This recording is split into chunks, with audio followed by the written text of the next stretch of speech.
andare nell'altro. Lei sta ancora in quella italiana, sì.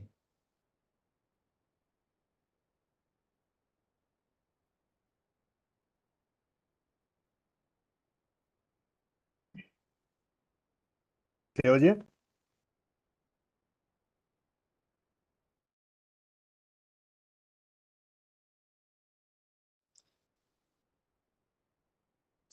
Buonasera a tutti, allora.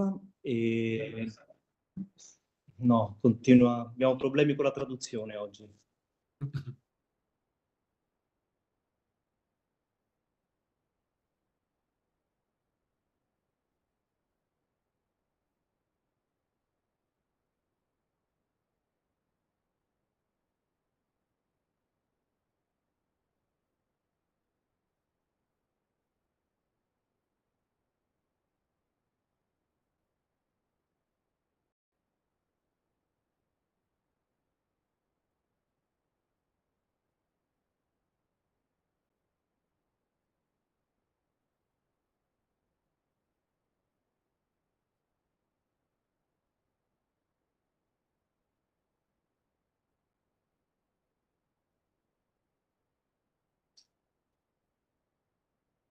E il traduttore può recarsi nell'aula di spagnolo? Sì, sono nell'aula di spagnolo. Eccoci qui, allora passiamo la parola subito ad Achim Buchenmeier, che lo ringraziamo per questa seconda lezione. Lo agradecemos por esta segunda lección. En la primera lección hemos afrontado el tema entre la relación entre judaísmo y cristianismo en Benedicto XVI. Sin embargo, hoy nos hablará algunos temas sobre la función pública de la Iglesia en el pensamiento de Joseph Ratzinger a partir de la encíclica Caritas in Veritate. Entonces paso enseguida al profesor la palabra.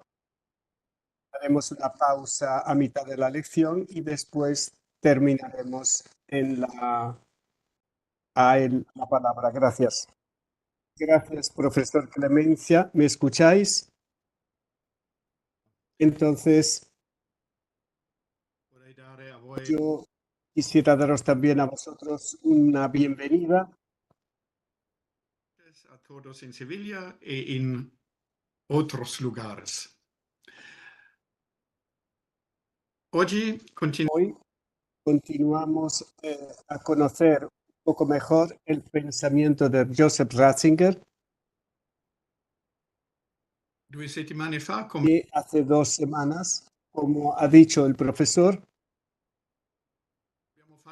hemos hecho casi una mirada sobre los fundamentos de su teología, sobre la comprensión de la revelación y cuando se acepta en la fe con el discurso de Dios. Esto significa que el sujeto que recibe la revelación está incluido en ella. Esto ha sido el punto de partida para reconocer el significado de Israel, primer destinatario de Dios, y también el significado del Antiguo Testamento para nosotros. Israel, el pueblo hebreo, como pueblo de Dios, era, es siempre solamente una pequeña parte del mundo. Por lo tanto, nos preguntamos lógicamente cuál es la función de la Iglesia como parte de este pueblo de Dios en el mundo, esta función pública de la Iglesia, y es lo que hablaremos hoy. ¿Qué piensa Joseph Ratzinger, Papa Benedicto XVI? Y hablo aquí desde una ciudad tradicionalmente católica en el suroeste de Alemania, que significa que hoy y mañana son tradicionalmente días de carnaval. Nuestro formato online es una gran ayuda y esto es posible gracias a la Facultad Teológica de Italia Central, pero comporta también una cierta un cierto salto, porque os hablo desde esta ciudad y Qui aquí casi los días son a nivel de una solemnidad, por así decir, y también aquí la fe ha asumido en los siglos una función pública, porque no es simplemente que ha destruido las usanzas paganas del carnaval y atacar al demonio del invierno, las ha transformado en una feliz celebración de la vida, aunque si hoy hay una tendencia a volver a los antiguos dioses. Esto es solamente una pequeña referencia al ambiente atmosférico de mi parte. Habéis recibido la estructura de la lección y trataré de explicar la cuestión en 5 puntos y en un excursus. El primer punto, Caritas in Veritate, profundizando en las huellas de Pablo VI. El término católico, como característica de la Iglesia, como nota eclesia, no se refiere solo a su dimensión global en sentido geográfico. Católico es también una palabra que indica su amplitud interna y que es capaz de unir diferentes estilos de pensamiento, contextos culturales y experiencias históricas. Pero la Iglesia es católica también cronológicamente. La sincronicidad es una característica de nuestro tiempo. Podemos conectarnos en tiempo real con personas de todo el mundo, como no había sucedido nunca antes en la historia de la humanidad. Pero la red no es solamente sincrónica. Aquellos que han creído antes que nosotros no pertenecían solo a la Iglesia, más bien pertenecen al presente, pertenecen a la Iglesia. No eran solo la Iglesia de su tiempo, son también la Iglesia de nuestro tiempo. En la Eucaristía nos sentamos a la mesa con Abraham, con Isaac, con Jacob. Hablamos de Abraham como nuestro Padre. Y no solo los apóstoles y los santos se convierten en nuestros contemporáneos, sino también Abraham, Abel, Melquisedec, como dice el canon romano. Y existe también una comunicación diacrónica. En su primer discurso de Navidad, frente a la curia romana en diciembre del año 2005, Benedicto XVI escribía a la Iglesia como, cito, un sujeto que con el tiempo crece y se desarrolla, pero en esto permaneciendo siempre sí mismo, el pueblo de Dios como único sujeto en su camino.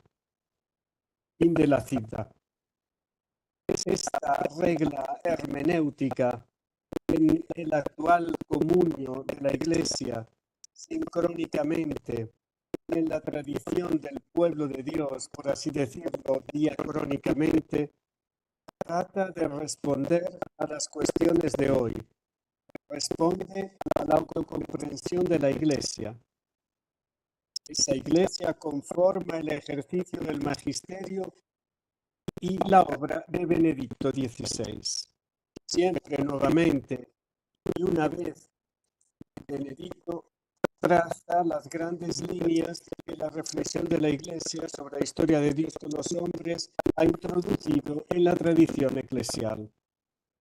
Muchas veces la mirada de Benedicto XVI se ha dirigido hacia el largo pontificado de su predecesor Juan Pablo II, pero alcanza cotas más profundas en la historia de la Iglesia, cuya teología fue forjada fundamentalmente por teólogos de los primeros siglos. al tesoro de la teología de los padres de la Iglesia, Joseph Ratzinger prestó una gran atención y amor ya como teólogo, desde sus primeros estudios sobre San Agustín o Buenaventura. También para él, como Papa y Padre de la Iglesia, eran una fuente especial de inspiración y orientación, incluso para la formulación de la doctrina social de la Iglesia, como lo ha hecho en esta encíclica Caritas in Veritate. En julio del año 2009, Benedicto XVI publicó su tercera encíclica, titulada Caritas in Veritate. Después de sus encíclicas Deus Caritas Est del 2005 y Espe Salvi 2000 sobre la esperanza 2007.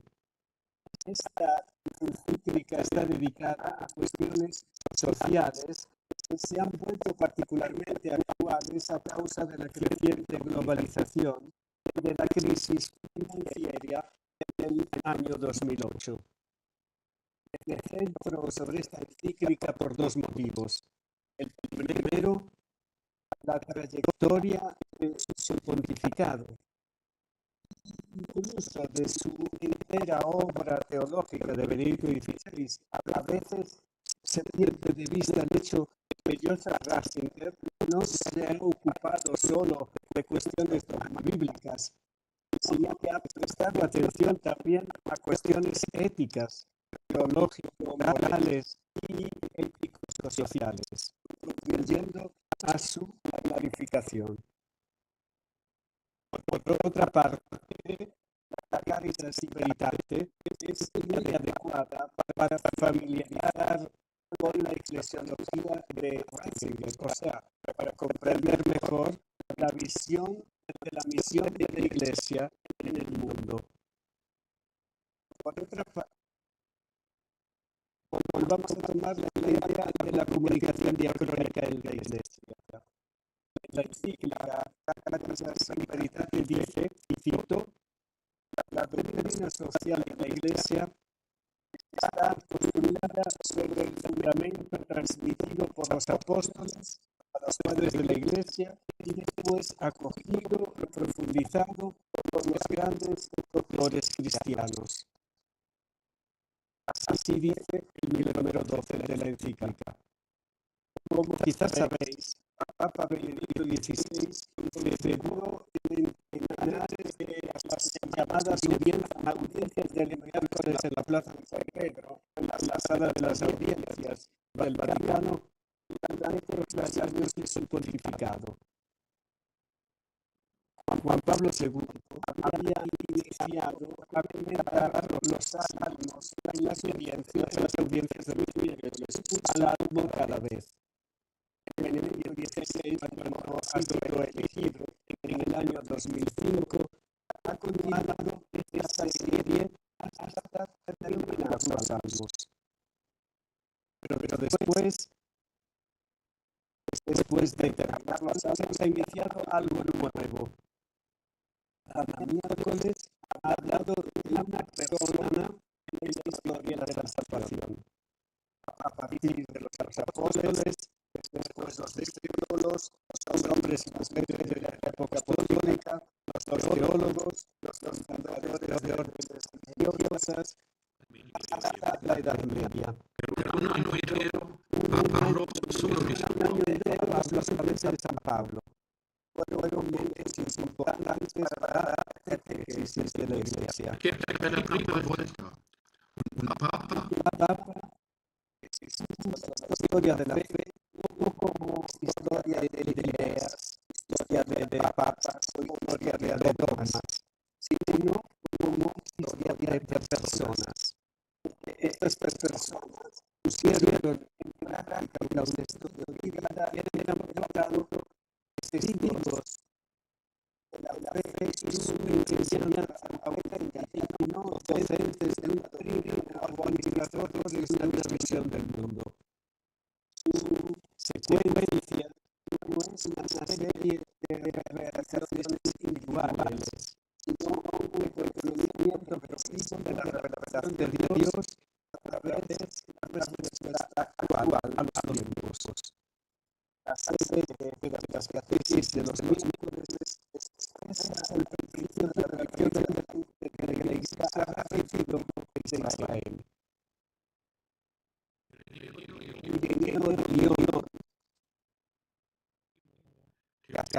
El primer teólogo de teología dogmática del segundo siglo dice que los judíos comprendieron todos los conocimientos del mundo apareciendo del hombre. Y que estos conocimientos pasaron a la Iglesia, la cual, aunque si lo ha dicho en el mundo entero, puso todavía con tanta cuidado como si estuviese en una única casa. Dice o sea, correspondencia histórica. Y esa lo transmite a través de las sucesivas generaciones y todo como si tuviese solo un único a veces armonía diacrónica.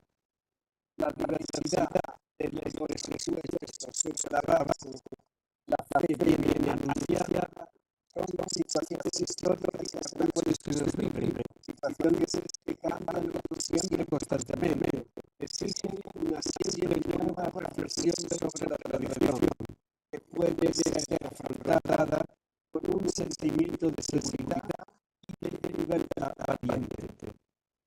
Así se dice la institución de la congregación de la educación católica, los estudios de la Iglesia en la formación sacerdotal en el 1989.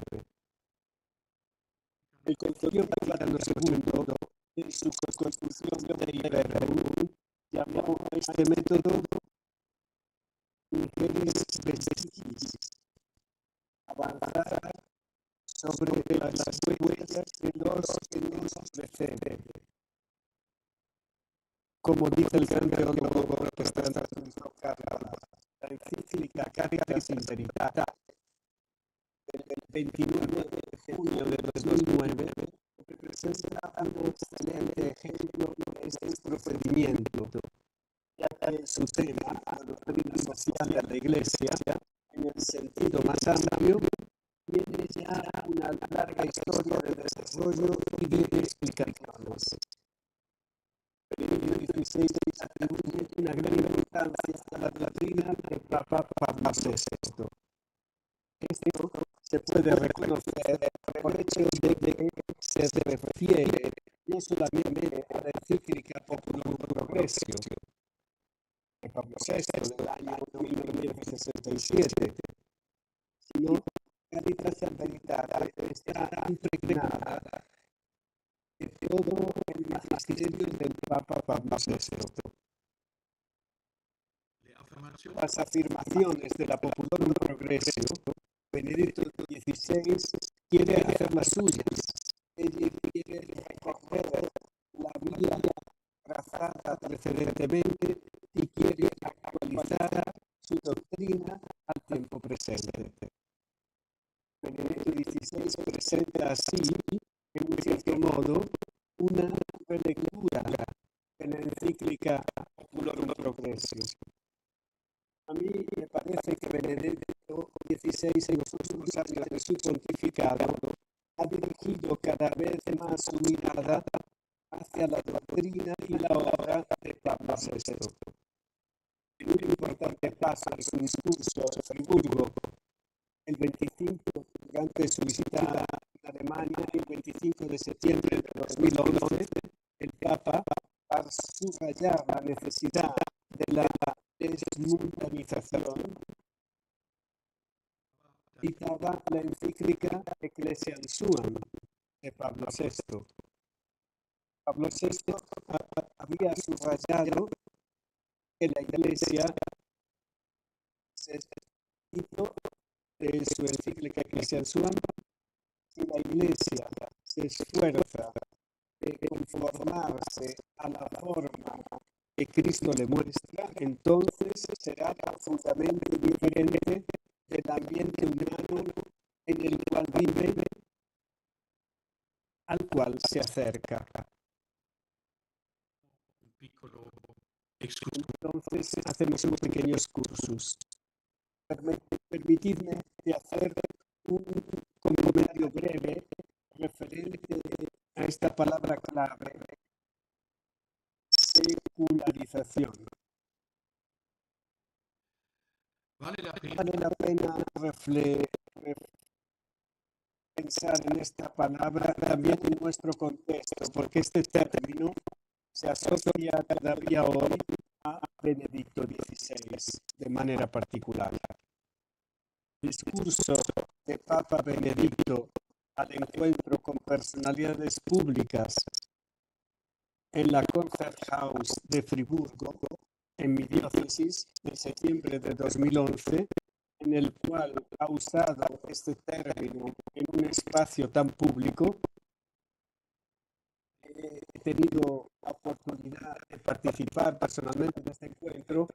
No solo ha suscitado una gran reacción, sino que ha sido ampliamente ignorado hasta hoy, al menos por lo que hace referencia a la recepción de sus recomendaciones a la Iglesia en Alemania. Esto es debido no solo, pero quizás también en parte, al concepto engañoso de desglobalización. El hecho de que sea un término difícil, es difícil de pronunciar, se desprende también del hecho de que casi es imposible traducir esta palabra alemana en otras lenguas.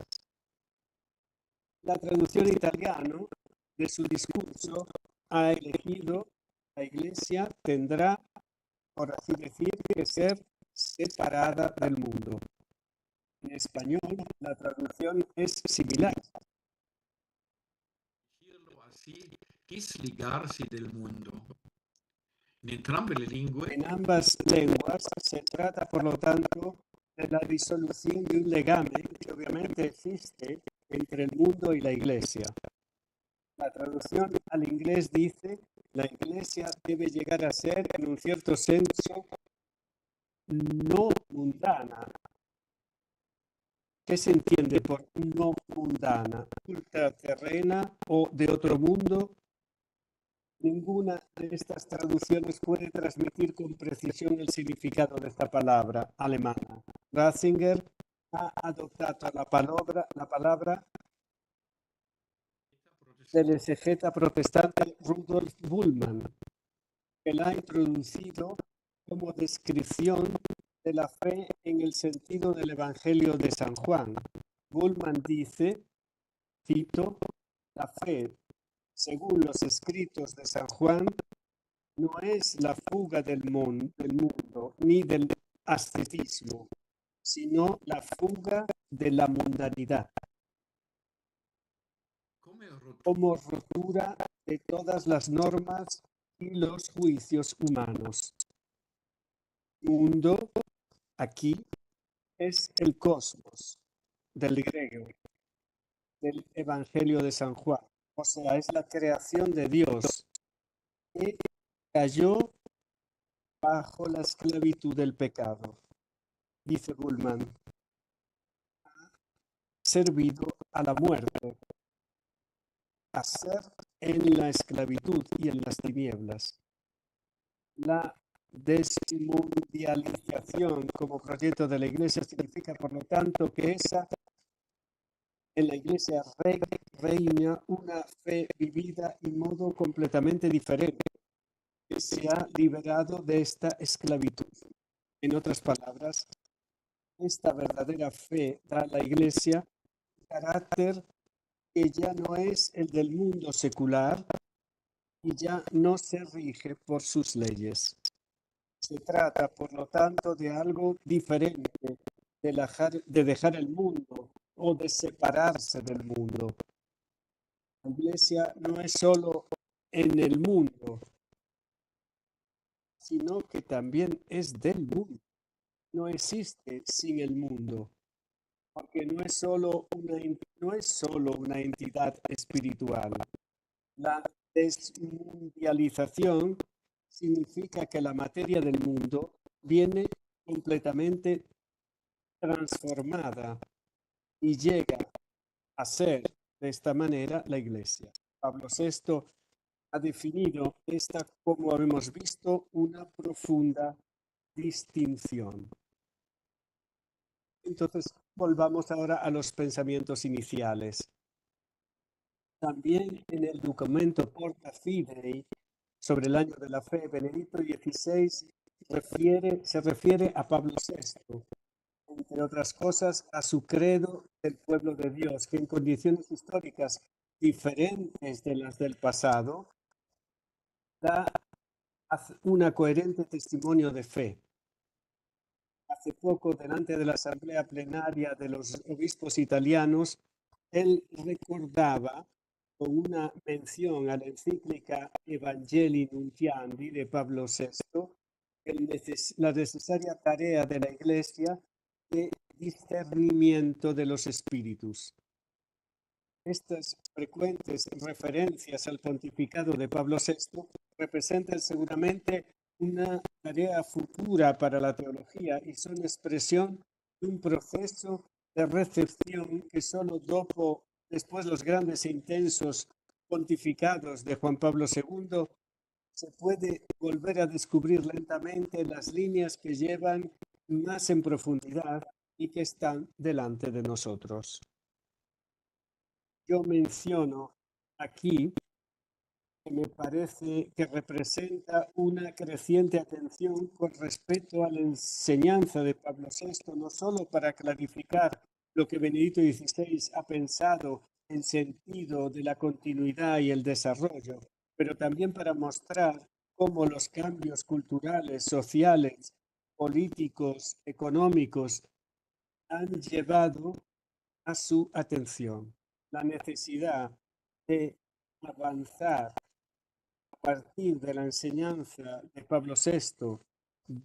Benedicto XVI la ve sobre todo en los profundos y radicales desarrollos que la globalización ha provocado.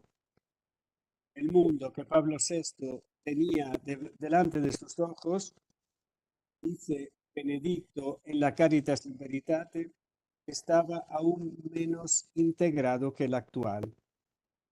Lo nuevo, hay como subraya Caritas in Veritate, tipo, es la explosión de la dependencia sobre escala mundial que hoy es universalmente notoria con la definición de globalización. Pablo VI, así continúa la encíclica, lo había previsto en parte, pero la dimensión y la intensidad con la que ella se ha desarrollado son sorprendentes. Fin de citación.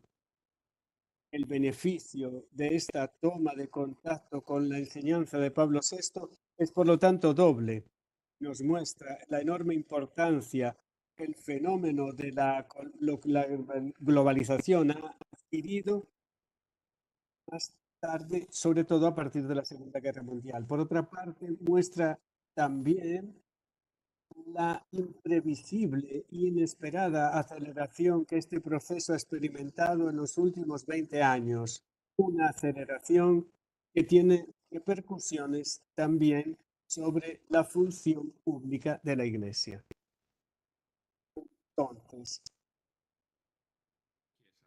Entonces, ¿qué es esta función pública de la Iglesia? En el párrafo 11 de la encíclica Caritas in Veritate ofrece una pequeña eclesiología diciendo que la entera Iglesia, en todo aquello que ella hace, está orientada hacia el desarrollo integral del hombre. No hay ningún ámbito de la Iglesia que exista sin el mundo. Más bien, incluso la predicación y la liturgia son parte de esta función, al desarrollo integral del hombre que abraza su desarrollo espiritual, corporal y social, corresponde la visión integral de la Iglesia.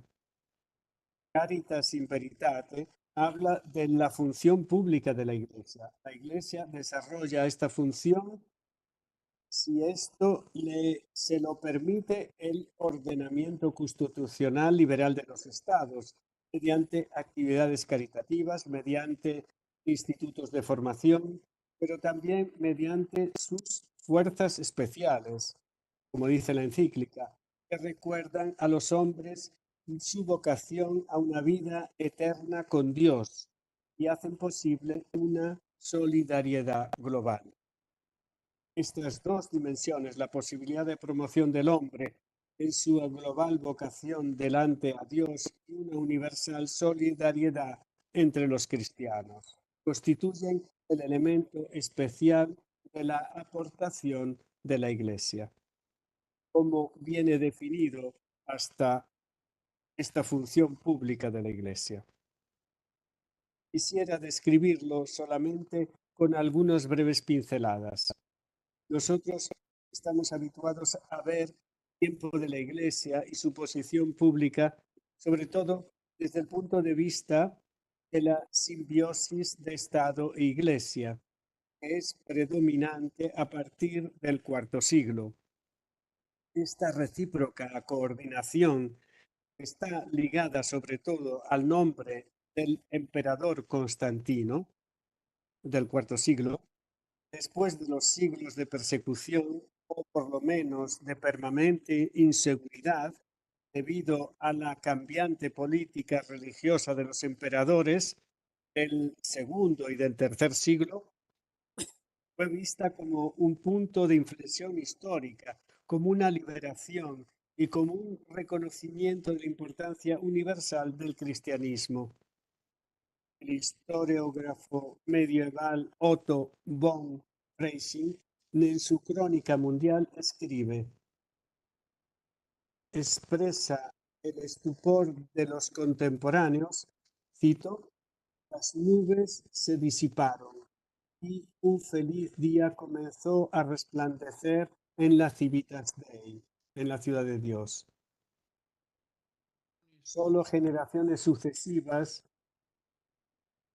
los humanistas italianos, con su nostalgia de la antigüedad, y los protestantes del siglo XVI miraron nuevamente en términos críticos este cambio epocal, viendo cómo su resultado negativo, el emperador, por gracia de Dios, hace que también Dios será por gracia del emperador. Y en otras palabras, el Estado clerical y la Iglesia politizada. Paradójicamente, fueron justamente el protestantismo y el iluminismo que dividieron la Iglesia y la sociedad, pero llevándola en una dependencia recíproca. También si los modelos de coordinación se diferenciaban en el enfoque, en el detalle, condujeron, sin embargo, a la presentación de una iglesia que existe como asociación de servicio en favor del individuo y funciona como institución moral en favor del Estado. Ella contribuye a la moralidad del Estado, promoviendo la observación moral de las normas éticas. También la Iglesia Católica no estaba inmune del peligro de similares coordinaciones. Principalmente los regímenes de derechas del siglo XX supieron aprovechar, ya que la Iglesia también quería servirse del Estado, pero también la teología de la liberación, que retomó el término pueblo de Dios, pero no clarificó teológicamente lo suficiente lo que significa pueblo. Identificó, por lo tanto, a la Iglesia con una parte de la sociedad. Entonces, en estas pocas indicaciones vemos, pues, los peligros a los que está expuesta la relación entre la sociedad y la Iglesia. Pero, ¿qué dice la encíclica Caritas in Veritate? Caritas in Veritate habla en un sentido bastante general del papel público de la Iglesia.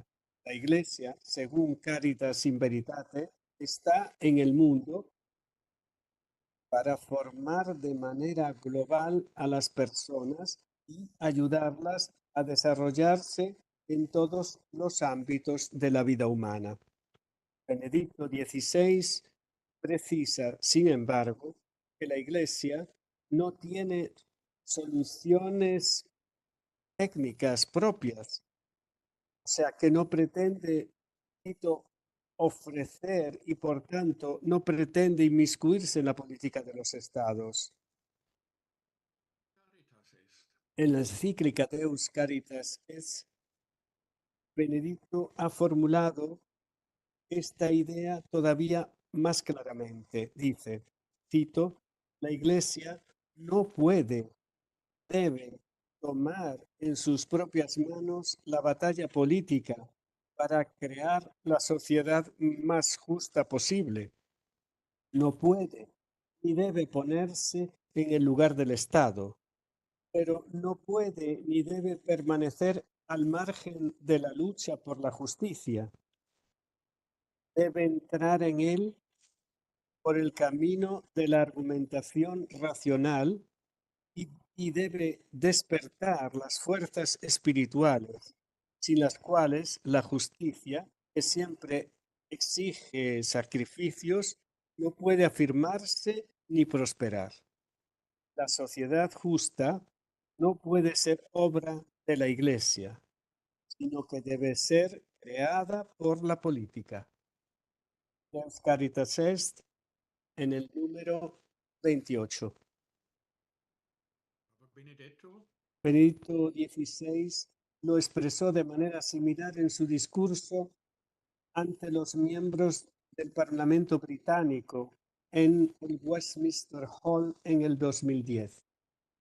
Un discurso muy importante que vale la pena de leerlo en internet, de leerlo. Cito de este discurso en Londres.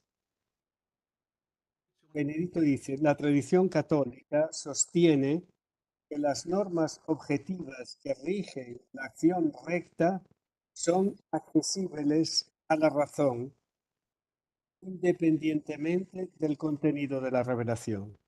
Según esta comprensión, el papel de la religión en el debate político no es tanto proporcionar normas, como si esas no pudieran ser conocidas por los creyentes, menos aún proponer soluciones políticas concretas, lo cual está completamente fuera del ámbito de la religión, sino más bien ayudar a purificar y arrojar luz sobre la aplicación de la razón en el descubrimiento de principios morales objetivos. Fin de la citación.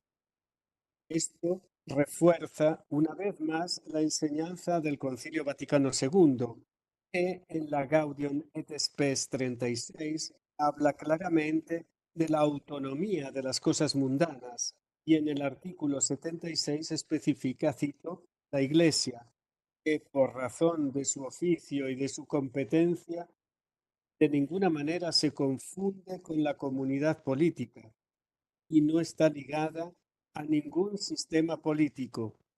Es a la vez signo y salvaguardia del carácter trascendente de la persona humana.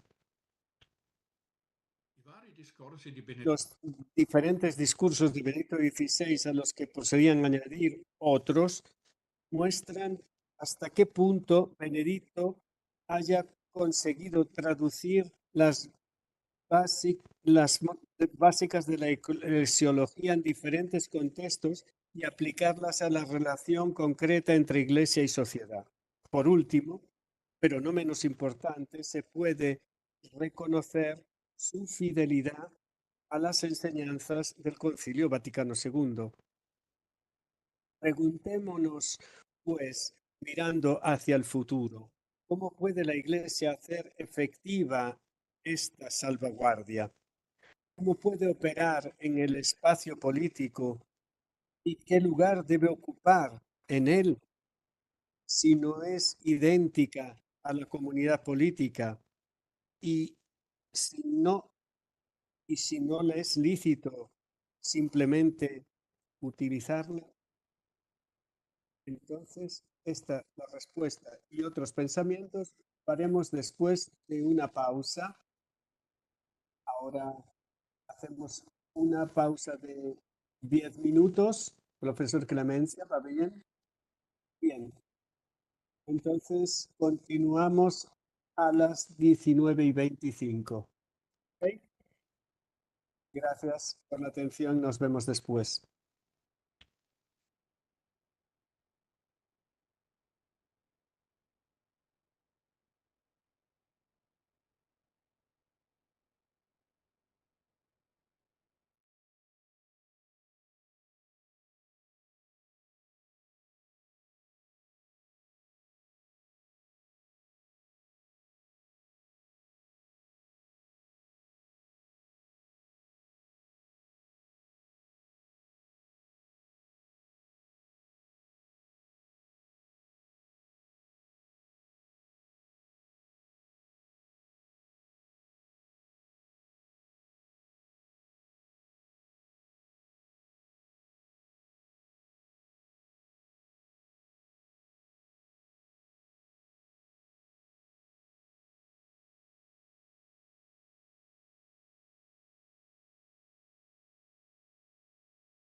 Ecco. Possiamo ricominciare? Podemos comenzar. Ho bisogno un po' di, diciamo, forse 5 minuti dopo. Quizás tengo necesidad de 5 minutos y tratamos de terminar en punto. Entonces, hagamos una mirada en esta segunda parte, la mirada de Joseph Ratzinger sobre la Iglesia y la sociedad moderna y su continuación en el pontificado de Benedicto XVI. Para comprender mejor las afirmaciones de Caritas in Veritate y encontrar respuestas a nuestras preguntas, quisiera tratar de ver algunas líneas de fondo teológicas de Joseph Ratzinger, Benedicto XVI, que recorren toda su obra. Ya en el año 1958, por lo tanto, siendo como joven profesor en Freising, Joseph Ratzinger impartió una conferencia titulada Los nuevos paganos y la Iglesia.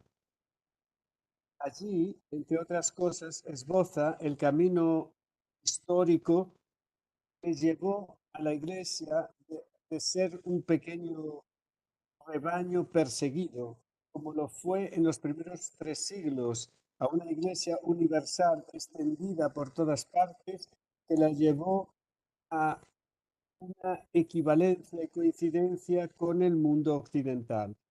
Hoy, cada europeo, aparte los judíos, eran cristianos. Joseph Ratzinger describe a continuación el cambio que percibió claramente ya a finales de los años 50. Cito literalmente en esta conferencia: hoy, esta coincidencia ha quedado solo en una apariencia que enmascara la verdadera esencia de la Iglesia y en parte impide a la Iglesia llevar a cabo su necesaria tarea misionera. Así que tarde o temprano, o en contra de la voluntad de la Iglesia, después del cambio de las estructuras internas, se producirá también un cambio externo, hasta convertirse un Fusilus Grex, es decir, un pequeño rebaño. Esta visión del desarrollo de la época después de la guerra también la encontramos en un artículo sobre el tema del neopaganismo que Joseph Ratzinger compuso en la segunda edición del Lexicon, el famoso léxico para la teología, en el cual describe con gran sencillez y agudeza de análisis, describe el nuevo paganismo, post Christum natum, después de Cristo. Cito: es una llamada de atención para el propio cristianismo para que realice más claramente su herencia cristiana y no se avergüence de quienes están fuera de él. En este sentido, casi se podría caer en la tentación de aplicar la teología de la historia de Pablo, por lo que hace referencia al rechazo de Israel y la conversión de los gentiles, al fenómeno del neopaganismo, es decir, Dios permitió que sucediera para poner celoso a su pueblo y para sacarlo de su inercia. Fin de citación. Es una forma de pensar típica de Ratzinger, que tiene una importancia muy importante. Analiza incansablemente la situación actual. No se hace ilusiones sobre una correspondencia superficial entre la fe y el mundo. El nuevo paganismo todavía sirve a los dioses, pero en el entendimiento de que ya no son dioses de los mitos. Para Ratzinger, esta blasfemia es un legado de la fe bíblica, de la ilustración bíblica, por así decirlo. que comenzó en Israel y se hizo efectiva en todo el mundo a través de la Iglesia. Por eso, Ratzinger no se detiene a criticar la modernidad, sino que ve el presente como él dice, una llamada de atención para los cristianos. La cuestión es ver el alejamiento de la sociedad de las experiencias de la revelación como una crítica a la inercia de nuestras vidas. La idea de purificación aparece repetidamente en Joseph Ratzinger. No es solo la fe la que purifica la razón, es decir, la que indica los límites de lo que le es propio. La razón también ayuda a la fe protegiéndola de la irracionalidad y de la arbitrariedad.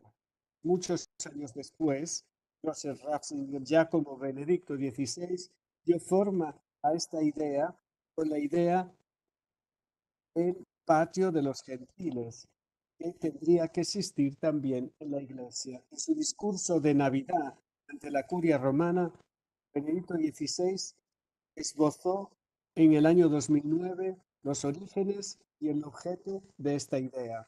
Cito, me viene aquí en mente la palabra del profeta Isaías, o sea que el templo tendría que ser una casa de oración.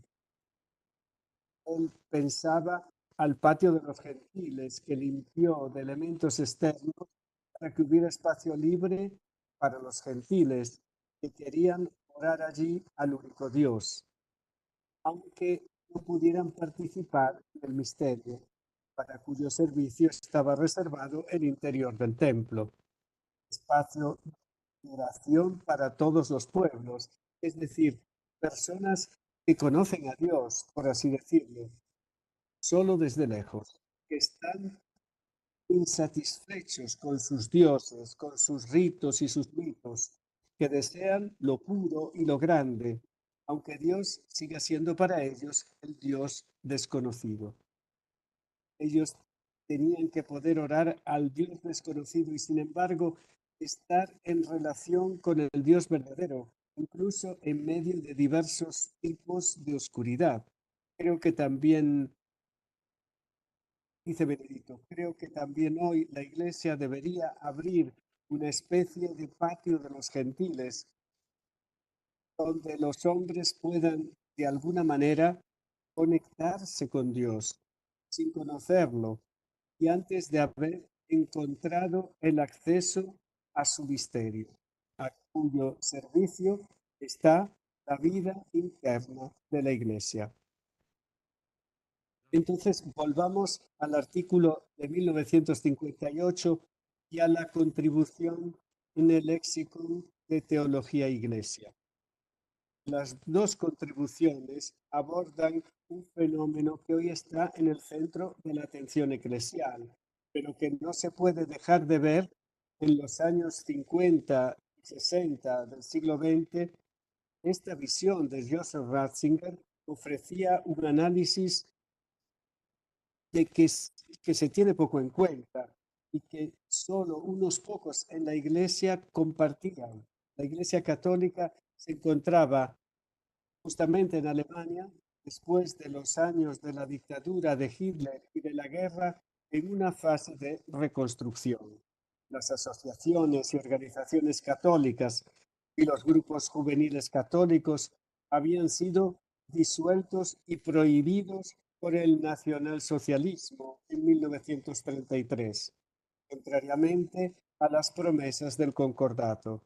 Después del final de la guerra, estas organizaciones se restablecieron, pero sus estructuras y contenidos retomaron exactamente donde las habían dejado en 1933.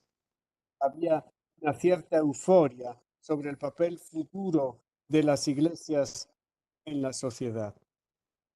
En las ciudades reconstruidas y en los nuevos asentamientos fueron fundadas nuevas parroquias y se construyeron cientos de nuevas iglesias. No tenemos necesidad de profundizar esto últimamente.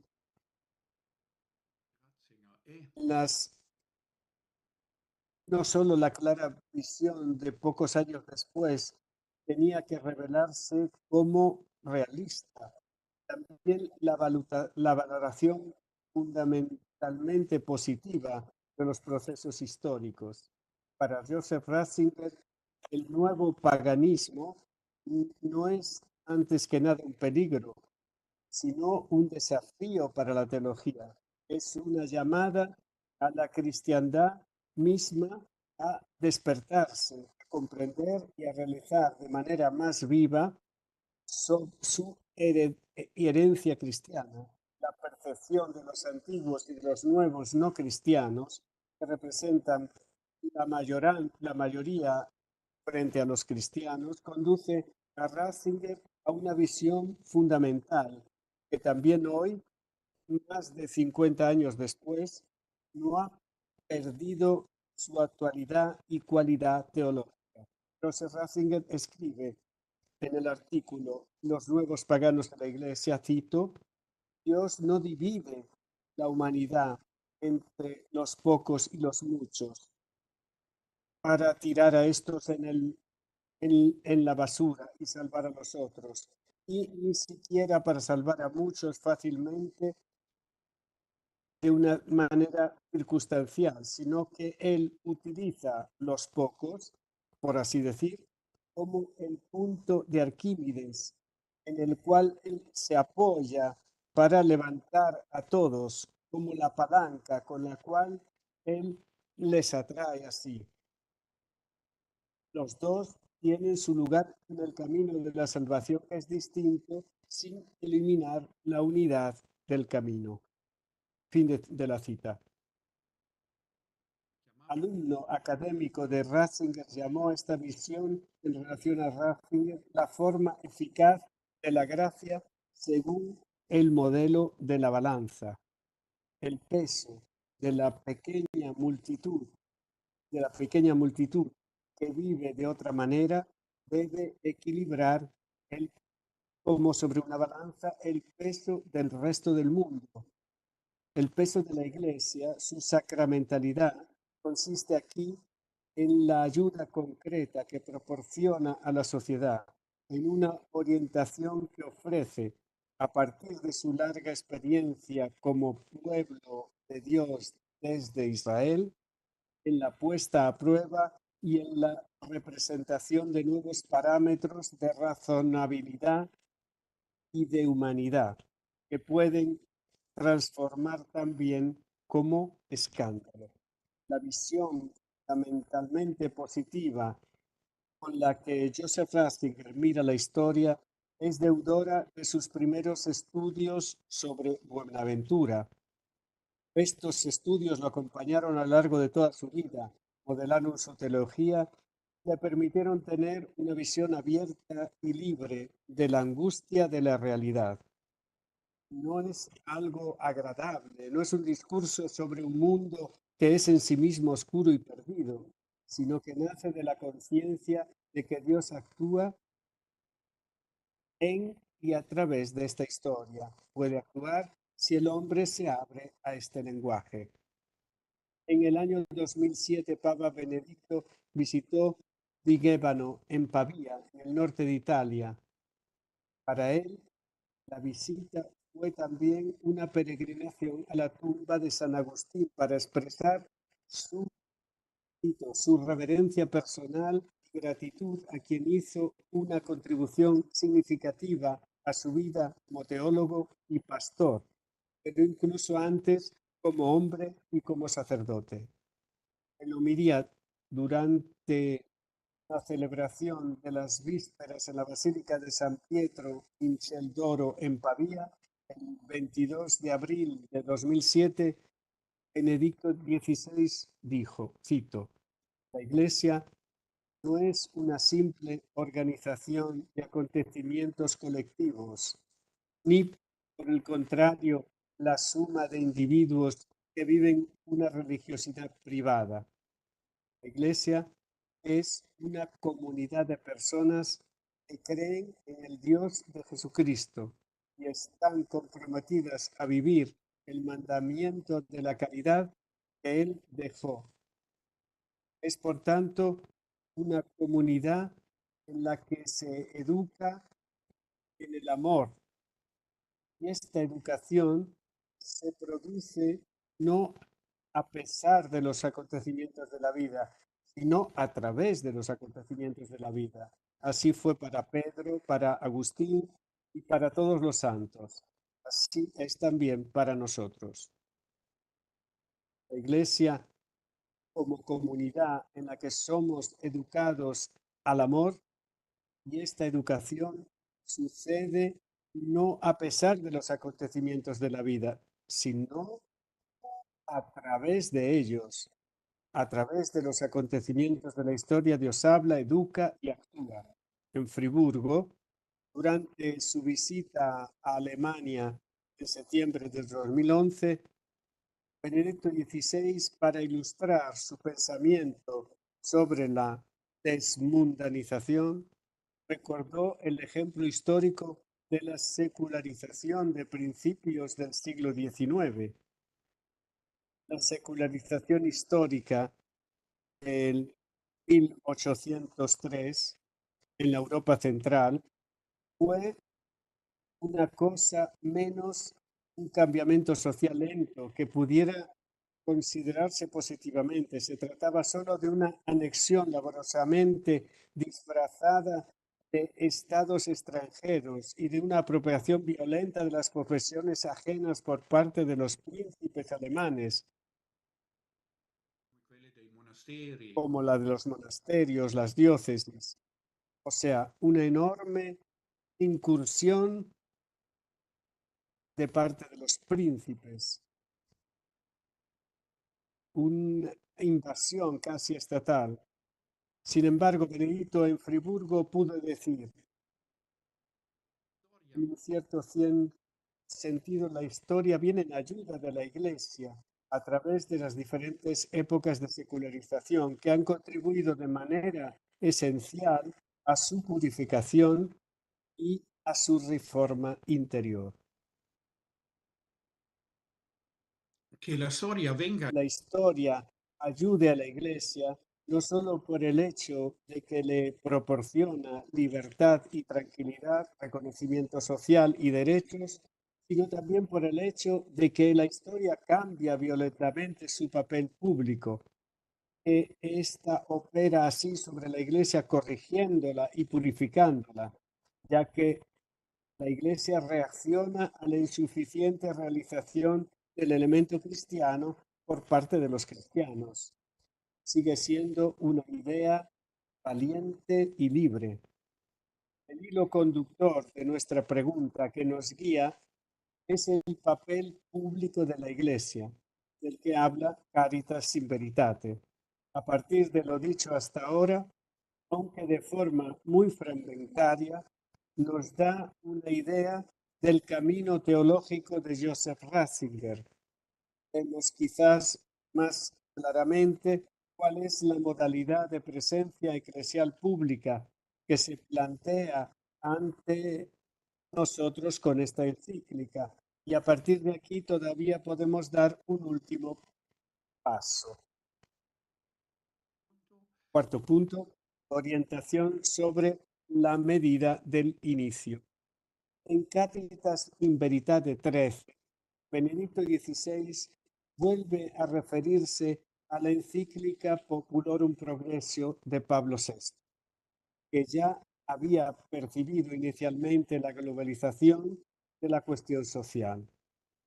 Pablo VI, afirma Benedicto, comprendió claramente cómo la cuestión social se había vuelto global y comprendió el atractivo mutuo entre el impulso a la unificación de la humanidad y el ideal cristiano de una única familia de pueblos unidos en una comunión fraterna.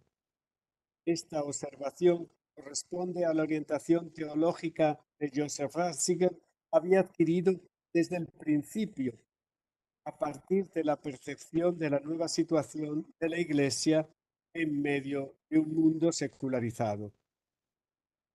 En artículo Los nuevos paganos en la Iglesia, llega a la siguiente conclusión, cito: a la larga, la Iglesia no se librará de tener que desmontar pieza a pieza la apariencia de su coincidencia con el mundo y volver a ser lo que es, una comunidad de creyentes. La ayuda de la historia consiste fundamentalmente en esto, en que la historia pone de relieve las formas que faltan en el ser de la Iglesia.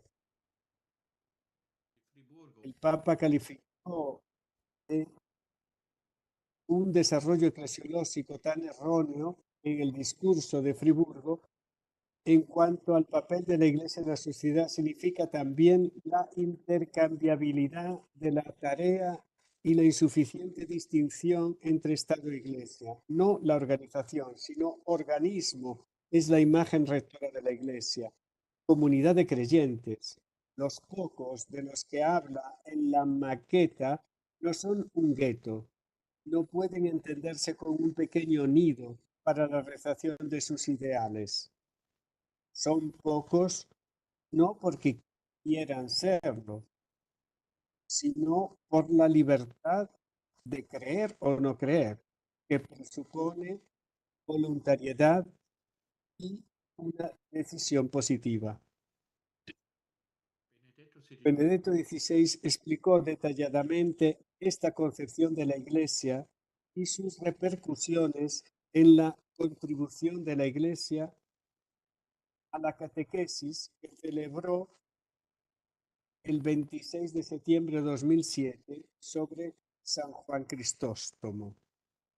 Esta catequesis de los miércoles puede leerse como un esbozo de una teología ejemplar de los padres en vista de Caritas in Veritate. Benedicto dijo, entre otras cosas, cito: Juan Crisóstomo propone, precisamente en Constantinopla, en un comentario continuo de los actos de los apóstoles, el modelo de la Iglesia primitiva como modelo para la sociedad, desarrollando una utopía social, casi una ciudad ideal. Se trataba, en realidad, de dar alma y un rostro cristiano a la ciudad. En otras palabras, Crisóstomo entendió que no basta con dar limosna, ayudar de vez en cuando a los pobres, sino que es necesario crear una nueva estructura, un nuevo modelo de sociedad, modelo basado en la perspectiva del Nuevo Testamento. Es la nueva sociedad que se revela en la Iglesia naciente. Así, San Juan Crisóstomo se convierte verdaderamente en uno de los grandes padres de la doctrina social de la Iglesia.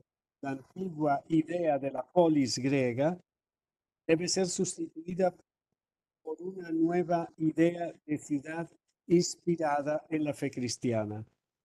Así comienza con Crisóstomo la visión de una sociedad construida por la conciencia cristiana y dice que nuestra polis es otra. Nuestra patria está en el cielo y esta patria nuestra nos hace a todos iguales, nos hace hermanos y hermanas también en esta tierra y nos obliga a ser solidarios. Hasta aquí la citación de Benedicto XVI. Está claro, para él la contribución de los cristianos consiste en medio de la sociedad exista la ciudad nueva de la Iglesia. Se orienta según el modelo de la primera comunidad.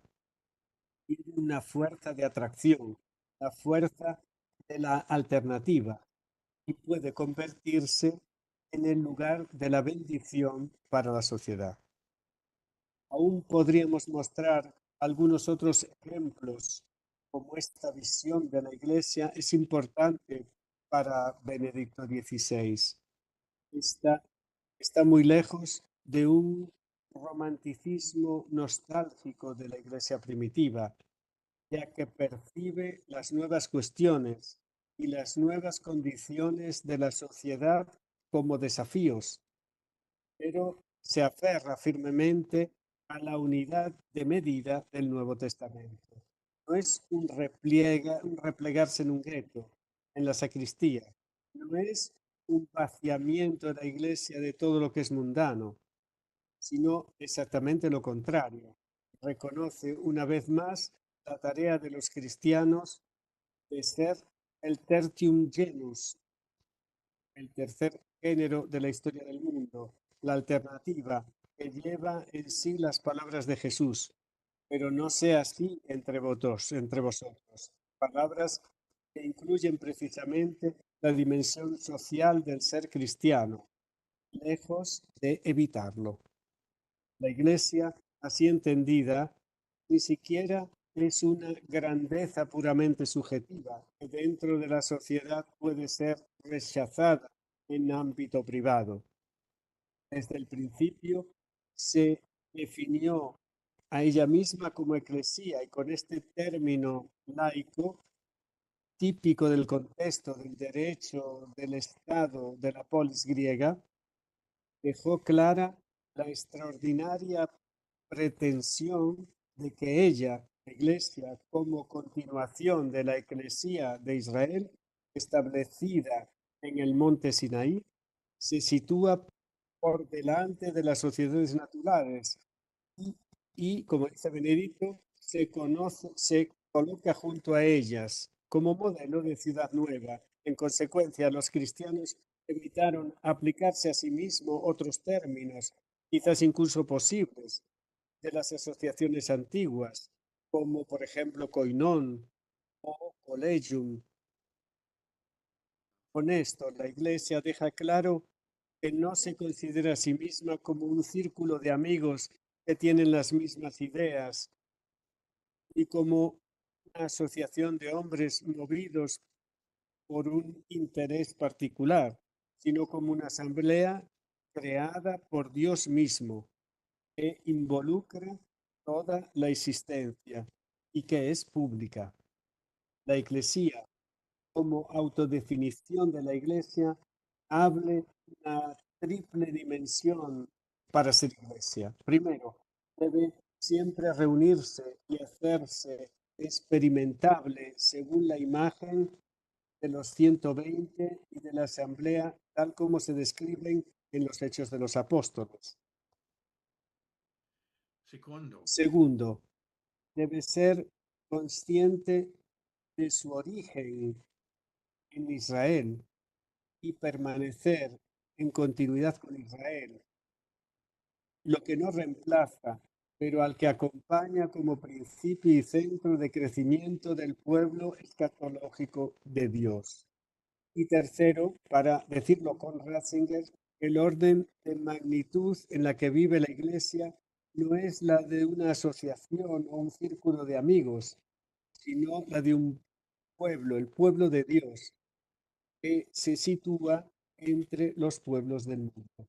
Esta tensión a la que los cristianos se encuentran desde el principio, por la libertad de la fe, por el necesario éxodo, deben afrontar el hecho de ser pocos, un pueblo pequeño entre los demás pueblos, incluso en medio de su propio pueblo nacional, por la elección de Dios de redimir al mundo entero mediante la libre dedicación del Hijo. Están dispuestas globalmente, son públicas en cada sociedad.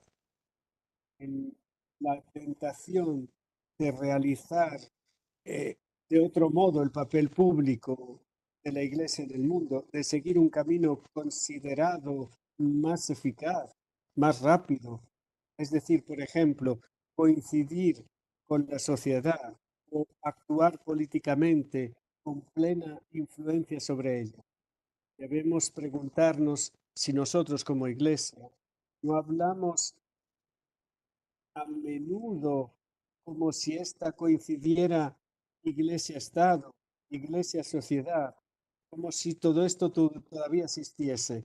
Debemos preguntarnos, para tomar otro ejemplo, y sin embargo me parece indicativo, si la iglesia con sus instituciones, por ejemplo, con el método de trabajo de las conferencias episcopales, nos da todavía la impresión de que es casi un régimen moral de la sociedad, un comité ético de expertos para la familia, para los medios de comunicación, para los migrantes, para la economía, para la bioética. Seguramente hay razones y también la legitimidad de distribución de competencias y acumular conocimientos científicos especializados.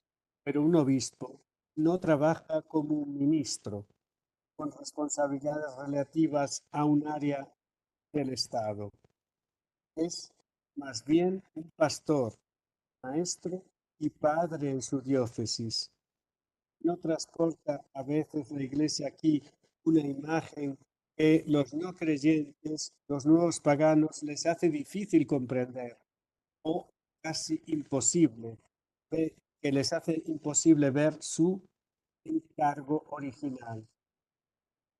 Si nos fijamos en la evolución en algunos estados que eran considerados católicos, se puede ver cuán difícil para la propia iglesia es comprender correctamente su papel público, mientras que durante demasiado tiempo habla y actúa como si fuera siempre idéntico a la sociedad, a la que puede dar sus ideas de vida casi como por decretos. La oposición se expresa a menudo en un anticlericalismo agresivo que arroja por la borda todo lo que le parece derribar de la historia del cristianismo. Entonces, últimas palabras y conclusión. El papel público de la Iglesia no se lo puede dar a sí misma, se le impone, forma parte de su misión, como también lo es la forma de este destino. Los cristianos han asumido esta forma de partir de la larga historia de Dios con su pueblo, aunque siempre la han olvidado. Leyendo las diversas contribuciones, parece claro que la visión de Ratzinger de la Sagrada Escritura en su unidad del Antiguo y Nuevo Testamento es la clave decisiva. En el destino y en la misión de Israel en medio del mundo de las naciones, en la experiencia siempre nueva del resto de los creyentes, encontró la base de la perspectiva histórico-salvífica que Jesús abre a sus discípulos. No temáis, pequeño rebaño, porque vuestro Padre ha decidido daros el reino. Aunque estas palabras de la Biblia todavía hoy son vilipendiadas como sectarias y elitistas por aquellos que quieren que la Iglesia sea significativa y socialmente aceptada a quienes quieren remodelarla en consecuencia. Ratzinger, en cambio, ve en el rebaño que se ha hecho pequeño y está perdiendo muchos privilegios e influencias externas como Iglesia, la verdadera oportunidad para que los extraños y los buscadores vean una vez más la perla preciosa y el tesoro precioso que Dios ha puesto en el campo del mundo. Es cierto, descubrirán entonces la pequeña comunidad de los creyentes como algo completamente nuevo, como una esperanza que hace referencia a ellos como una respuesta a lo que ellos siempre han querido en secreto. El Museo del Holocausto en Jerusalén, en el Valle de las Comunidades, en una videopresentación, se muestra una gran carta geográfica de Europa que está diseminada de pequeños puntos luminosos que representan las pequeñas comunidades hebreas existentes antes de la Shoah. Una red de puntos luminosos, red de comunidades ricas y pobres que atravesando todo el continente mantienen viva la conciencia de una vida de acuerdo con la Torá divina. Al final de la presentación, las luces se apagan. Una imagen que está a significar el hecho de que aquellas comunidades hebreas han sido apagadas, pero el mapa indica un principio de edificación. Los cristianos comenzaron de la misma manera. Pablo comenzó a predicar su mensaje en las sinagogas de Asia y de Europa. Así surgió también la red de la Iglesia y su primera eficacia pública se desarrolló en la Federación de Comunidades, que pronto pudo encontrarse en todas las partes del gigantesco Imperio Romano. Orígenes describió la posición pública de la Iglesia en su obra Contra Celso. Cito: las comunidades de Dios, para las cuales Cristo se hizo maestro y educador, comparadas con las comunidades de los pueblos entre los que viven como extranjeros, son como luces del cielo en el mundo. Consideremos, por ejemplo, la comunidad de Dios en Atenas. Esa ama la paz y el orden, porque quiere agradar al Dios Todopoderoso. La comunidad de ciudadanos atenienses, por el contrario, está inclinada al levantamiento popular y no puede compararse de modo alguno con la comunidad de Dios que allí se encuentra. Lo mismo puede decirse de la comunidad de Dios en Corinto, de la comunidad urbana de los corintios o de la comunidad de Alejandría o la comunidad de los alejandrinos. Y si un hombre que escucha esto es capaz de juzgar y examinar las cosas con amor a la verdad, admitirá a quien tomó la decisión, o sea, Pablo, y fue capaz de implementarla, de fundar comunidades de Dios en todas partes, en todas las sociedades. Este principio, luces del cielo en todas las sociedades, universalmente visible, ¿no sería quizás esta una imagen adecuada para la función pública de la Iglesia, de la cual habla Benedicto XVI en la carta Caritas in Veritate? Muchas gracias por vuestra atención y buenas noches. Gracias. Gracias por el lenguaje sencillo con el cual afronta contenidos tan profundos de gran actualidad. Pero gracias también por dejar el discurso siempre abierto, estimulando el deseo de cada uno de profundizar mayormente el tema. Gracias a todos vuestra presencia. Nos vemos para la próxima lección, lunes 17 de marzo a las 18:30. Buenas noches. Gracias, buenas noches.